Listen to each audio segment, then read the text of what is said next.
You are listening to Rootbound, a podcast about plants for when you're stuck inside.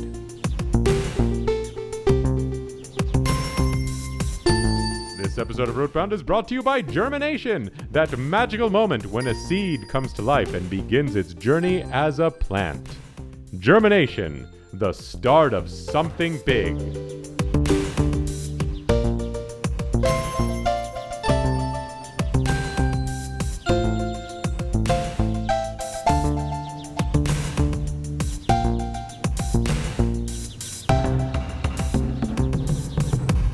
Hi everyone, thank you for listening to this episode of Rootbound. I'm your host, and my name is Steve. Each week on Rootbound, I invite a guest who joins me on the show to share with us all about a plant that means something to them, and then I share with a guest about a plant that means something to me, and through this process we can all learn more about plants and learn more about each other. Now this is not the coffee episode, but coffee is kind of important to the plants we're going to talk about today for the fact that they are not coffee, as I will explain a little bit more, but I'll explain some right now, and that's this idea that I think humans love coffee so much that in the cases when they can't get coffee, or for some reason cannot drink coffee, we try all sorts of different things to simulate that feeling of drinking a cup of coffee. There's a bunch of plants that are considered coffee substitutes, including dandelion root, which I talked about way back on episode 1 of the podcast. Also Yopon holly, which I grow in my yard, which is the only native plant in North America that is caffeinated. But there's lots of other things that we use as coffee substitutes. Barley and other grains. Postum is a drink you might have heard of that is like a mixture of different grains that are used as a coffee substitute. Carob, people have made a coffee-like drink from. There's a point when people were just using roasted acorns to make a coffee-like drink. Probably had to process those so that it wasn't so bitter. Cacao, apparently, you can make a coffee-like drink from. Lupin seeds, which I never heard of until I Googled that recently. Burdock root. There's a nut from Central America called the Ramon nut, which is used to make a coffee-like drink. And then a very popular thing, which is not a plant right now, is to use various mushrooms to simulate a coffee-like drink. So I mean, I get it. I love coffee, so if you can't get it or for some reason you can't drink it, it's nice to try to simulate it. And yeah, both the plants we're going to talk about today are two other plants that are also used as coffee substitutes. Let's meet our guest. This song goes out to all the coffee lovers of the world. Hi, Amy. Welcome to Rootbound. Oh, thank you. I'm so excited to be here. Do you have a plant to share with us today? I do. My plant is the Kentucky coffee tree. So its formal name is Gymnocladus dioicus.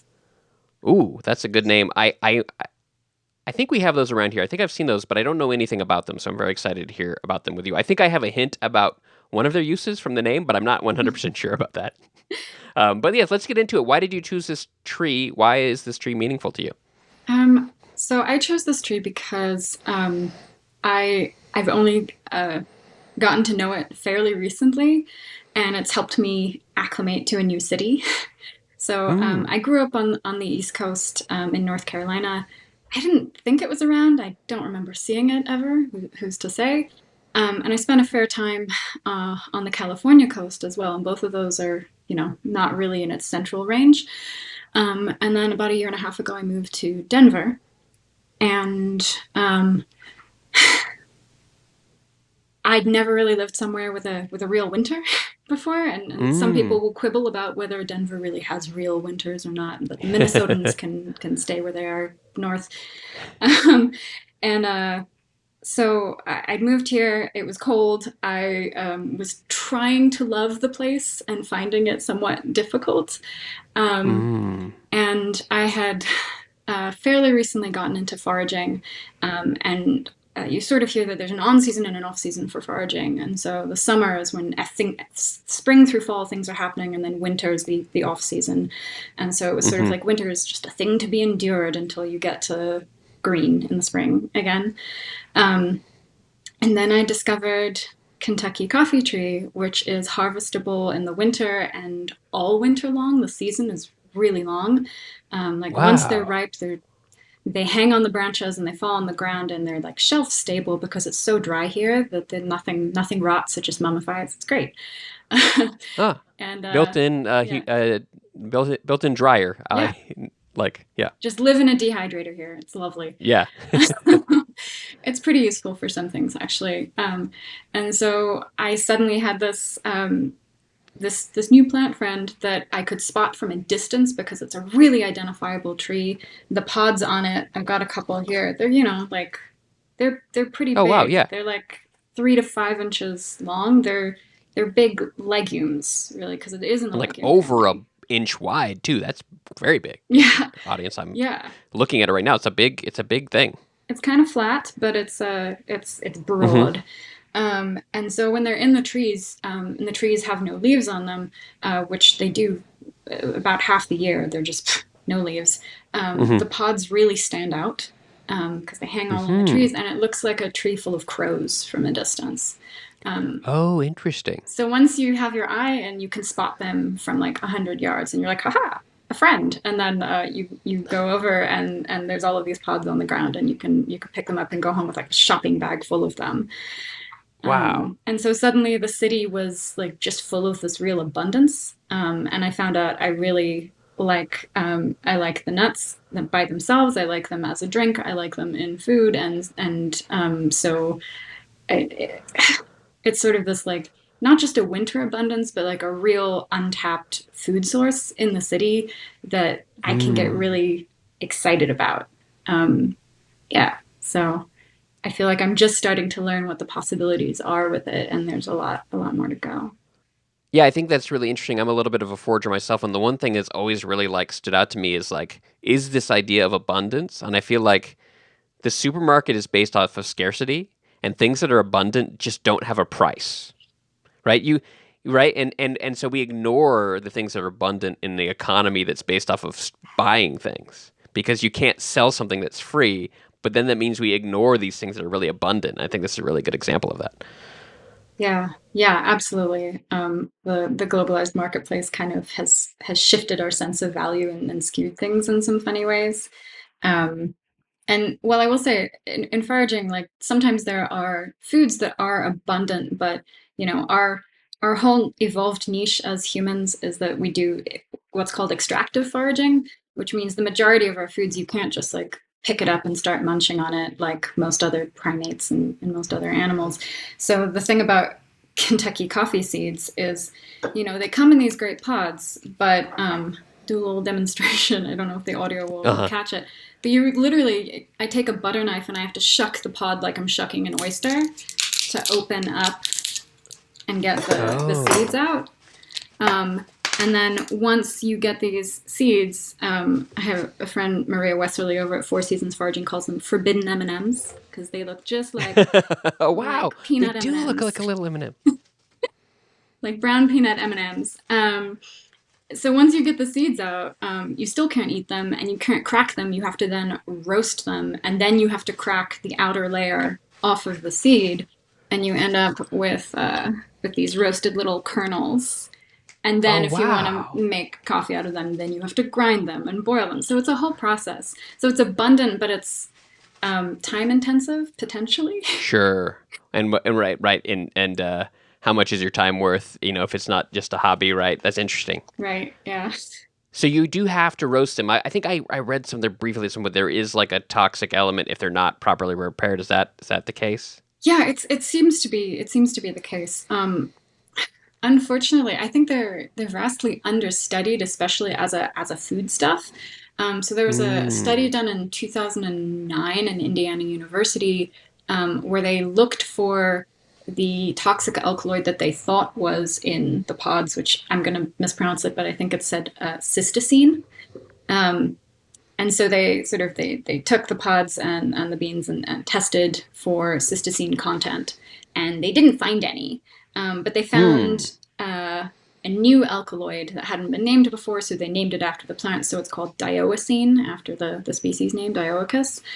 Um, and so there is an alkaloid in there, but they didn't test roasted beans and they didn't sort of play around with Hmm. processing it as a foodstuff and testing what it does. But it does seem to be an alkaloid that's fairly unstable and can be broken down by heat and water, um, which is exactly what you do when you turn it into coffee. Interesting. Yeah. That is also so fascinating. I feel like I saw on your Instagram recently, and I had experience of of cooking pokeweed, which is similar, right? Like you have to cook it to get rid of the toxic element. In this case, you get rid of the water. But I think there's a lot of plants like that we have all this fear of because you hear it's toxic. But the way I try to think about it is like, well, if you eat raw chicken, it's also toxic, right? Like Yeah. some things you have to cook or process in a certain way. So I try not to be afraid of it just because it has a toxic element Yeah. because we deal with that all the time. Yeah. Raw potatoes, man, they will Yeah. mess you up. Yeah, yeah, a lot of raw anything. Yeah. So that's a really interesting point. Okay, well let's talk about let's break down that name a little bit. Yeah. Kentucky first. Why is it called the Kentucky coffee tree? Okay, so it's called the Kentucky coffee tree because our first written records of it being used for coffee come from like early settler colonial times, and that bluegrass region is pretty ecologically circumscribed, by mountains, and so travel in and out of the area is hard, and so um, bringing goods by wagon was particularly difficult, and so there's sort of early writings that refer to a local coffee nut, and the modifier Kentucky got added later when it was associated with that region, but it has a much longer history as a food item, with with native peoples in the area, sort of in the um, I want to say it's like not just the Central Ohio River Valley, but that it's a floodplain plant that loves sort of Mm-hmm.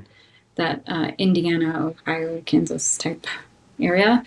Um, and so I wrote this down because I looked this up today because the ethnographic record on this is frustratingly sparse. But it's the Sauk and Fox, the Pawnee, and the Winnebago that we have uh, records of interviews where people mentioned, "Oh yeah, we roast that and eat it." Um, and there are a couple of different people in the early 20th century who were doing ethnographic interviews to find that. But I wish they came with recipes and processing times. Mm-hmm. And there's even one really tantalizing reference to the pulp that's in the pods, which is pretty. You can't really see it in the ones I have now because they've been on the ground all winter. But it's sort of this bright acid green. Oh, interesting. So, like, Yeah, when it's more fresh, a little bit not so dried, like what is keep? I forget the word for that biologically, but like, what's keeping the seeds in place inside the pod? Is that what you're talking about? yeah, yeah. It starts out sort of the pulp. It's like this mucilaginous, like thick, sticky pulp. But in Colorado weather, it just kind of like dries out and crystallizes over time, and then eventually breaks down. But it's sweet, and then it's hella bitter. It's like it starts out being Oh, like, "Ooh, maybe this is a food thing." Then your tongue is like, "Oh no, no, no, no! This should not be. Don't do that." But there is at least one reference in the ethnographic record of people, they say processing the pods like tamarind, whatever that means, whether that just means crushing and drying or what have you. And so it's this really abundant, sweet, sticky substance that it's like, well, if you could process it correctly, maybe it would be a great food. But I don't know. I don't know what that process needs to look like, and I'm a little nervous of experimenting on myself. sure. Yeah, that's always, I think, a wise thought, and caution to the audience.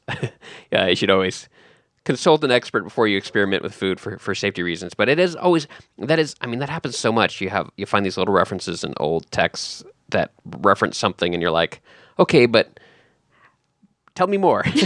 Right. And Yeah. it's hard to find. Yeah, Yeah. yeah, it's hard to find sometimes. That's super fascinating. Okay, Yeah. so we've mentioned a little bit now that the second part of that is well, the third one is tree, so it is a tree, Yeah. right? How big It's a does it get? It's a big tree. I say like Oh wow, I'm gonna get this range wrong, but I would estimate like 90 to 120 feet when in its mature wow, oh stage. wow. So when you find them, usually the trick is unless the pods have fallen to the ground, how many of them can you actually reach? Because most of the branches are higher than you Mm, can reach. So come with a ladder or I don't know, but big um, stick. they're robust specimens. Yeah. Interesting. Okay, so let's talk about the coffee part. So you've mentioned a couple times, and maybe let's get more into details about how you would actually make coffee. I'm guessing there's not actual caffeine in it, but maybe I'm wrong. Tell me more about this coffee aspect of the Kentucky coffee tree. So whether or not there is some sort of stimulant in it is still an open question. Um, Mm. Most people say they don't feel a stimulant effect from it, and I don't, but I drink too much regular coffee probably to feel. But I don't really get much of a buzz from Yopon, and that definitely has caffeine in it. Hmm. Um, but I know at least one friend who's tried it and says she definitely feels a buzz from it, and she's not usually a caffeine drinker, so is more sensitive to it. Um, Hmm. but yeah, maybe more study needed. We need more research funds. But I made some Oh, to look at come that prepared. little Yeah, nice little pot of clear it. coffee pot on there, and Yeah, it's kind of like it's like fairly like looks a little bit cloudy at the moment, right? Not as clear as coffee, but maybe that's the yeah. filtering that needs to happen. Or Well, so I kind of like it Turkish coffee style. I like the oh, grounds okay. in it. It gives it more body, and since the whole things are, I like to eat them just as a snack out of hand. That I enjoy Hmm. it this way. Um, but most people I know do filter it out. The best way to okay, so the whole process is once you shell your seeds. Well, once you get them out of the pods, then you have to roast them. You can pretty much do it at any temperature. Um, the higher the temperature, the shorter the time, but the higher the likelihood that a good portion of the seeds will explode. Okay. Um, and some of them always do explode, and that's actually how you know that your cooking time is done. So a good middle of the road is put it at 350 and roast them until you hear the first couple of seeds pop, and then turn off the oven and just leave it, and then take them out. Ah. And so I roast them on a baking sheet with a heavy casserole dish overturned on them so that it catches them when they start flying around. Um, but so once you've got those, at the moment I've just been shelling them with a hand nutcracker. And so that's a bit of a process. You know, you put on a show that you like, and you're like, I'm going to crack some coffee nuts right now. They smell incredible when they start roasting. It's like this deep, I mean, chocolatey, toasty, malty. Hmm. Um, I absolutely love the smell of it. Um, and one of these days, I'm gonna get myself a Dave built nutcracker that some people use for cracking acorns, and that I suspect would work for coffee nuts because it's I think made for hazelnuts, and they're about roughly the same Oh, yeah. size. And so that would make bulk cracking easier. Um, Yeah, how are yeah, you cracking them right now? just a little I handheld missed, I think, nutcracker, yeah, just one at a yeah. time. Yeah. I Um, did that with acorns one year, and I was like, this is not sustainable. I gotta find right. a better way to do it. Um, Exactly. Yeah. I'm gonna invest in some equipment for sure. so when you roast, do you roast them shelled already, or no? You roast them when they're still in the shell, and you crack them I after. I'm mean, if sorry. you can shell them before you roast them, more power to you, but I have Okay, never successfully okay. been able to crack one. Yeah, so you roast them and then you shell them, and then you grind them. I mean, they'll come out all kinds of different colors, and if you can sort of separate out the lighter ones and re-roast them a little bit after shelling them to make sure that they're dark enough for your liking. And also some people, I mean, your mileage may vary, but some people say that lighter nuts do give them a bit of a tummy ache. So the darker Mm. roasting seems to be an important component for a lot of people. Um, and then you grind them in a regular coffee grinder, and I like to do them sort of like a Greek or Turkish style coffee. The grounds in a pot on the stove and boil it for about 10 minutes to make a decoction. And then you can strain it if you like, or pour it and drink it with the grounds if you're a dirtbag like me. And yeah, you can add sweeteners and creamers and all that. I don't think it needs it. I find the finished product to be less bitter than regular coffee, Mm. but to hit a lot of um, the same like sort of vaguely umami and the satisfaction notes that coffee hits.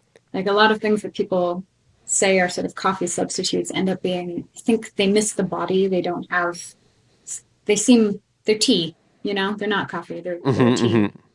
Whereas for me, this hits a lot closer to coffee than other things. Although there are a lot of disparaging remarks in the literature about how it compares to coffee, and most people don't seem to like it.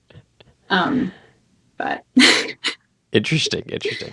And then you do just eat the nuts like you would eat like a any nut too. yeah, I do. I nibble on them. My partner really loves them and says he likes them more than peanuts, and we'll just pop a handful and crunch on them. Wow. That's a little rich for my blood. So the darker roast ones have this like almost like carob chocolatey, like really intense flavor, and the lighter roast ones are more like a nut. The flavor changes quite dramatically, I think. Wow, that is super fascinating. Wow, I want to try some. I think I've seen some trees. I'm pretty sure we have some somewhere. I've had them pointed out to me before, so I need to go track one down. Because yeah, Um, that sounds super cool. so to transition slightly to another excellent fact about them that I would be remiss if I didn't mention in this episode. If you don't want to wait until the fall when the pods are ripe and you can make coffee, earlier in the summer, Alan Bergo, the forager chef, is his online moniker. He has been brave enough to do the experimentation with green coffee beans, um, to harvest them sort of in July, August, before they're Mm. ripe, and treat them like fava beans because they're a giant legume, and they have sort of that outer Oh. shell that is softer before they are fully ripe, and so they are kind of like fava beans the way they have the outer pod and then the inner peel that you pull and crack, you know. And I'm really excited to try those this year when they come back around. And he has called them mastodon peas, and there's a really good Oh, reason for that. cool. Um, Tell me. I okay, think I have an okay. idea, but please tell me. Um, it's because it is believed. I think it's mainly context clues. I haven't found in the literature like what the actual evidence might be, other than people going, I think this makes sense. It is believed that these trees co-evolved with megafauna. Hmm. Because they're giant legumes. There are these pods filled with this sweet pulp, and the seeds themselves don't germinate very well unless you scratch the surface and soak them in an acid solution. And all of that kind of points to the idea that they're maybe built to be eaten by a giant mammal, and passed through the gut of a Wow. giant mammal in order to, or maybe not mammal, because the two that come up are either mastodons or ground sloths. So I guess mostly, well, Yeah, yeah. that's when you mentioned mastodon, I was thinking that the pawpaw has a similar theory about the Oh, pawpaw, for real? actually, because they have these giant seeds that don't really get eaten very effectively by many things, and so the theory, and I wonder if it's similar with the coffee tree. The theory was that the pawpaw, co-evolved with a giant sloth or maybe a mastodon, and then right as those started to fade out, humans started to get the interest and started to like propagate them more and make them spread because we have an interest. And I wonder if it's similar with the coffee tree, that there is some human propagation responsible for it. Like how are they native to the Colorado area where you are, or They're because it sounds not. very different from the Ojai Valley. So like they Yeah. were brought over by people, I assume. Yeah, they seem, well, in Denver in particular, they are an incredibly popular street tree. They seem Mm. to do well colonizing exactly the same niche as the ash tree and the elm tree. Hmm. And the elm, the American elm, of course, has had real problems with die-off in the Hmm. last century. And the ash tree borers here are doing a number on the ash trees. And so Yeah. they're a good alternative. Um, and they play well with those, and they're in the same niche as honey locusts, which is also a relative. Mm. Um, so yeah, outside of their native range, they seem to be mainly planted as street trees, but they are quite popular that way. Um, yeah, and there is some idea that even within what's considered their native range, that it might be the result of human activities, but it's really hard to tell because they're floodplain trees. And they like Oh, sure. disturbance, and they like sunlight and rich soils. They like all of the same things in an environment that humans do. And so, are they there because Hmm. we put them Hmm. there, or are they there because they came to the same party? Hard to say. Very fascinating. Wow, what a cool tree! I can't wait to try that. Thank you for sharing so much about that with me. Did we miss anything about the Kentucky coffee tree? Did we? I think that's pretty much the main part of it. I did want to say though that I've talked a lot about like the sparse ethnographic record about how to eat this tree. Hmm. And so I think it's a really informative case study in like how easily knowledge about food can be lost and how difficult it Yeah. is to regain it as an individual who's been separated from those traditions. Um, so just just putting that out there into the ether. Don't it always seem to go that you don't know what you've got till it's gone? Thank you for sharing Kentucky coffee tree with me. Do you mind if I share a plant with you? I would love you to share that with me. Okay, so before I started recording this with you, I wasn't 100% sure that you made like a coffee substitute with Kentucky coffee tree, but I figured because it was in the name. But that made me think about like there's just this theme of all these plants that have been used as coffee substitutes throughout history. Um, and there's one of those that like also, well, which one of those means something to me? And I've already talked about a few like dandelion or yopon. But the one that kind of I think if it means something to me, I had to choose would be chicory. Um, and that's my plant. And I think I'll get a little bit to why it means something to me a little bit later. But first, let's just talk about chicory. It's just going down the research rabbit hole with this. It's super fascinating.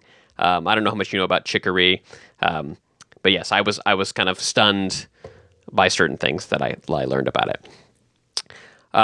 So for those of you who don't know, chicory is its scientific name is Cichorium intybus, or maybe Cichorium endivia, which is endivia is related to endive or endive, depending on how you pronounce it. Endive and chicory are the same plant, or at least in the same genus. Wikipedia has a quote that says there is considerable confusion between C. endivia and C. intybus. So the difference between those two species is a little bit unclear, and some of them that we eat as vegetables could be either one, I guess, because they're like cultivated varieties of the wild plant chicory. So the wild plant is from Europe. It's introduced to North America, and the one that's most common, I think, in like old European text is this Cichorium or Cichorium intybus, which Cichorium is like probably a Greek word for the plant, and intybus is some other older name based on an older name for the plant. It was the etymology was kind of confusing, but basically it's like two words that I think people had called the plant at some point in the past. And it's been cultivated or gathered wild by European societies for a very long time. It's quite old, and it has also been cultivated. And so there are several plants that we eat that are the same species as chicory. So one is endive, which I mentioned, or endive. Escarole is also chicory. Radicchio is also chicory. The Belgian endive is also chicory. Frisée is also chicory. No way. Yeah, they're all the same species, and that's something that happens, quite a bit, where humans have like selectively bred these things for certain characteristics, and it's the same exact species. It's kind of like how a Great Dane and a Chihuahua are both dogs, but they're just different dogs, and this is the same thing. So I thought that was super fascinating. I didn't realize that those were all the same plant. I knew they were all closely related, but I didn't know they were the same species. Yeah, and some of them might be this Chichorium endivia, and some might be the intybus. But from my understanding, most of it is intybus, and then Chicoria endivia, I think, is more likely to be frisée. But I don't know. If you know, audience, more than me, which one is which, but that's what I understand. Now, super fascinating is the Belgian endive or Belgian endive, which is the one that is like a little like cone or like oval shaped white leaves. Do you know what I'm talking about? Yeah, it's like a torpedo cabbage. Totally. That one is super fascinating, and I had once I thought about it, and something I learned on a previous episode, I was like, is this the case with this one now? Because I started to learn back on the episode when we talked about rhubarb about this concept of forcing a plant or blanching a plant, right? Which is where you grow a plant in darkness, and so it doesn't have the time to develop the chlorophyll. Yeah. And that's what the Belgian endive is. It is a forced version or a blanched version, and not blanched like putting in a pot of water. Blanched, it's also blanched when you grow it in darkness. It's a blanched version of the endive of chicory. It's a blanched version of chicory. And I have a quote here from a website called foodmuseum.org, which I think only exists in archive.org now. But here's the quote. It says, "The Belgian endive is practically a brand new plant, having been, quote, discovered about 1850. A professional gardener connected with the Brussels Botanical Garden took some wild chicory plants and grew them indoors in a cellar with dirt mounded up around them, perhaps inadvertently. An assistant coming upon one such plant was surprised to discover under the earth what Belgians now call white gold, a white-leafed, elongated head with yellowish tips." And the Belgian word for endive is witlof, which means white leaf. So that's pretty interesting. Yeah. Do you know, does forcing the plant make it less bitter? Does it end up having more sweet components to it? Is that the reason? I think it's less bitter, and I think it's more tender, which is, I think, maybe more of the goal. So the really common forced plant that we see most often, I think, well, now that I know that it's endive, that might be even more common. But the white asparagus, which is like really popular in Europe, is a forced plant, and I think it's much more tender than the green asparagus, and probably a little bit less bitter as well, I guess. They're veal vegetables. Yeah, sure. That's an interesting way to think about it. On Wikipedia, there's a cool, well, actually maybe it'll be on this food museum website, there's a really cool picture of this this rack in a cellar that had all the little endives growing from it, and it's really good. And as far as as why something means something to me, I think I didn't know this was the same plant at the time, but years ago, I was in Paris, and I went to dinner. This is a long story, but see, I keep it short. There was an episode of it was an episode of This I Believe, which was this public radio. Do you remember that? This I Believe? Yeah, I think I missed that one. It was this little NPR segment that happened kind of at the end of Morning Edition sometimes, and it was just somebody who would tell what they believe in, and it was like, This I Believe, and there's some person, any person. It was like all these people explaining something they believe in. And there was this one I heard about this guy named Jim Haynes, and what I believed was inviting people to my house to have dinner for free every weekend. And he told this story about, he lives in Paris. He's an American guy who lived in Paris for years and years and years. He passed away a number of years ago. But he, for every single, I think, Sunday for 30, 40 years, he basically had an open invitation to come to his house for dinner. And after the This I Believe radio story, he had to start making some kind of reservation system because it got really popular. But I was in Paris one time, and I was like, let's do this. So I dragged my wife and her brother along, and we went to this guy's house, and it was really fun. He's a quirky guy. He was involved in the arts, and it was a total Parisian scene. But he served us a salad, which I've had and made several times now, which was Belgian endive, apples, and blue cheese kind of chopped up and mixed together, which is really tasty. And I think maybe there's some walnuts in there. Yeah. But really, really good, and it's something that I've done, and I was like, oh, that's one reason why this plant means something to me. But probably more importantly, why it means something to me is the coffee connection. Okay. Right? Because I think you know that chicory is another one of these plants that has been used as a coffee substitute, and it is often mixed with coffee. In fact, the really famous Café du Monde from New Orleans, the coffee they serve at that famous cafe is a blend of dried chicory root that has been roasted with coffee. Have you had that? Have you had Café du Monde before? I have. Yeah. I've got some dried chicory root in the house. It's some mornings it's just oof. It's a coffee substitute, but it's also just a good coffee friend. They blend so well together, and there's something about it. Yeah. I haven't done it myself. I need to. There's definitely chicory that grows around here.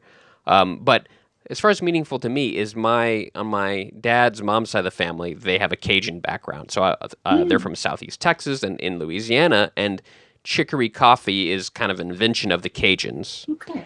And the history behind it, there's a really great article, which I'll link in the show notes, called The History of Chicory Coffee, that is by K. Annabelle Smith in Smithsonian Magazine, and super really interesting facts breaking down how it happened. And there was another article, I think, by a guy named Charles Nick in Third Wave Water, which is a coffee blog, and basically told the story how during the Napoleonic Wars, Napoleon had a blockade on the British Empire.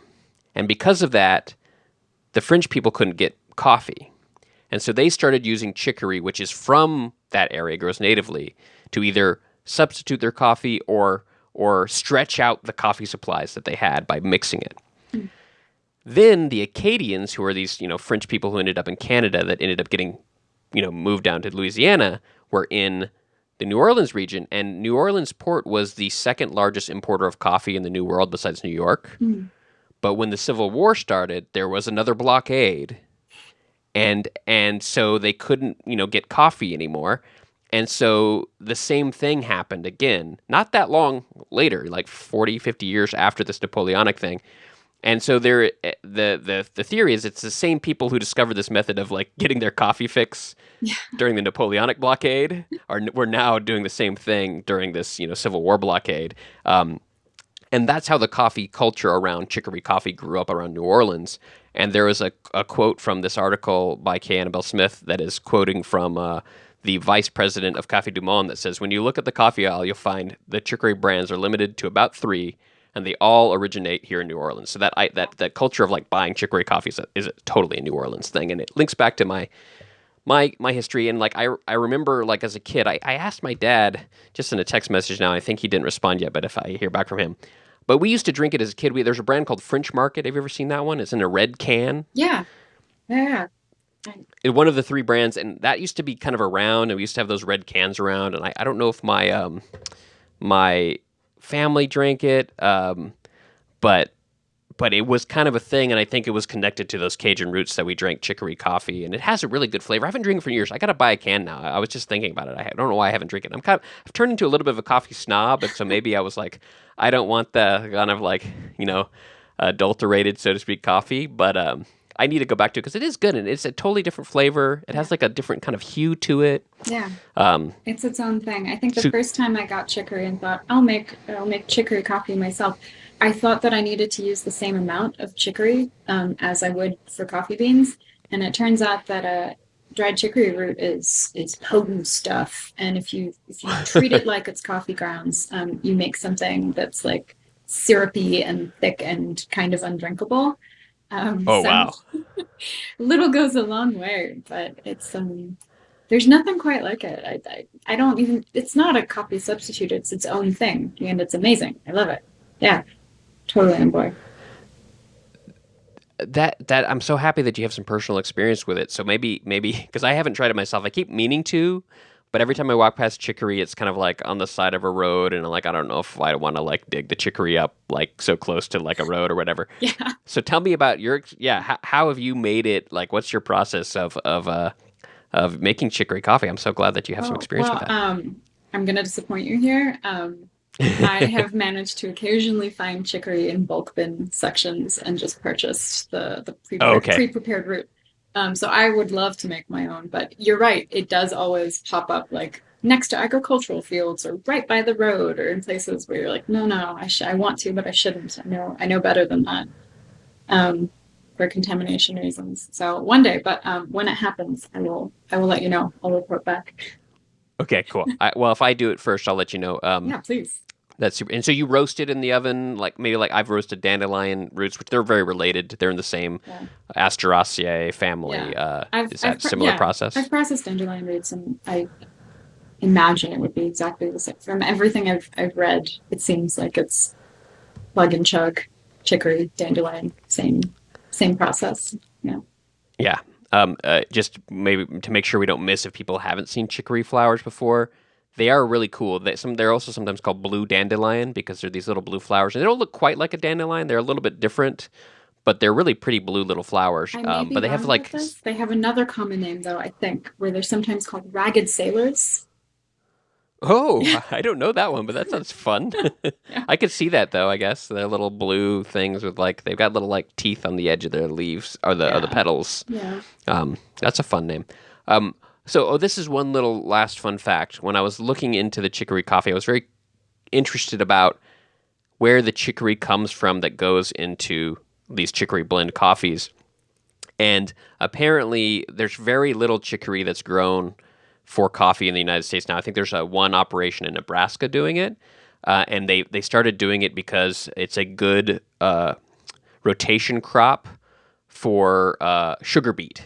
Oh. So they'll like alternate years, and it's the same process to harvest the root as to harvest the chicory. But which is funny, so now the majority of the chicory, I think all of the chicory, according to this article I read about, for Café du Monde is imported from France. So it's a pretty ironic situation that historically it was it was put into the coffee because they couldn't actually, the French guys in New Orleans couldn't get coffee imported, so they were growing it sometime presumably around New Orleans, but now none of it is grown there, and they're now importing it from France to put in their American coffee, which is super fascinating. Yeah, that's that's Yeah. you couldn't write it better. That's the irony. Yeah. It's lovely. Okay. So the last thing is I did just get an update from my dad, and he does not really remember when he started drinking the chicory coffee. My great grandpa, who was called Papa, was like the most Cajun person I grew up with, but apparently he didn't drink it. So I have to ask my grandma. Maybe she remembers more. But I remember always having those cans around, and my dad was definitely drinking it. And there was a point, like when I was in high school, I was drinking it a lot before I got into like, grinding my own coffee beans and stuff like that. But I'm definitely going to buy a can of. I've had Café du Monde more often than I've had the French Market, because you see that a lot more now. Yeah. But I want to get the French Market can just looks really cool. It's red and has this kind of cool like old building on it, I think. So anyway, for sure. that's what I have to say about chicory. Great. I learned so much. Thank you so much for sharing. Yeah. When you said you had a plant and you were thinking about coffee substitutes, I had a feeling it was going to be chicory. I was like, what would pair well with Kentucky coffee? Sometimes I like to pair my different coffee substitutes together and sort of blend them and see if I can figure out a wild coffee that is more, like a coffee. But I haven't tried actually combining chicory and Kentucky coffee yet, but I think now I have to. A blend of chicory, Kentucky coffee, and Yopon, which is one of my favorites, and I talked about where you get a little of the caffeine in there. That's a fun idea. Well, I've got all three on hand, so I think that's the next. Give it a try. If you do that, I'll point people to your Instagram where you share some fun forage based stuff. That could be cool. Yeah, I'll share it then for sure. Awesome. Well, thank you for joining me on this episode of Rootbound. Thanks, Steve. This is coffee, roasted in a coffee oven to its peak of perfection. This is chicory, roasted in the same coffee oven to its peak of perfection. Carefully blended, you get Sunrise instant coffee, mellowed with chicory. Full coffee flavor without coffee bitterness. Chicory does for coffee what coffee cannot do for itself. Chicory brings out coffee's better nature. But leaves the bitter taste behind. Sunrise, better natured, not bitter. That was a really fun conversation with Amy about the Kentucky coffee tree, and I'm really excited to try it and to make some Kentucky coffee tree coffee. And in fact, Amy has said she's going to send me some of her seeds, and so I'm very excited to try it because I don't really know where I can get them around here, and it's definitely not the right season to get the dried beans. So thank you, Amy, for sending that, and I'll share on my social media at Rootbound Podcast on Instagram when I get those and see what I figure out with them. I'm very excited about that. And also, I'm excited to kind of revisit chicory coffee. I used to drink it a little bit when I was younger, but it's been a really long time. So I've got myself a can of French Market, that coffee that I used to drink a lot when I was a kid. And I'm going to be experimenting with drinking some chicory coffee now and then. And also, I'll get that fun, cool red can at the end, which is pretty cool. I used to remember having those all around the house to hold kind of like odds and ends and things like that. So what a fun episode talking about coffee alternatives, and thank you for listening, and we'll talk to you on the next one. My guest on this episode of Rootbound was Amy Anderson. Amy is an anthropologist specialized in biological anthropology and ardent hobbyist forager. You can follow her on Instagram at Hidden City Foraging. If you like Rootbound and you want to help support the show, visit rootboundpodcast.com/support and find all the ways you can help support the show, including following on Instagram at Rootbound Podcast. Rootbound is hosted by chicory coffee drinker Steve Ellington. Music by Christian Kriegescota, fake ads by David Lunny. Rootbound is a podcast about plants for when you're stuck inside, but if you can go outside, have a seat at an outdoor cafe, and order a cup of your favorite coffee substitute. Germination, the start of something big.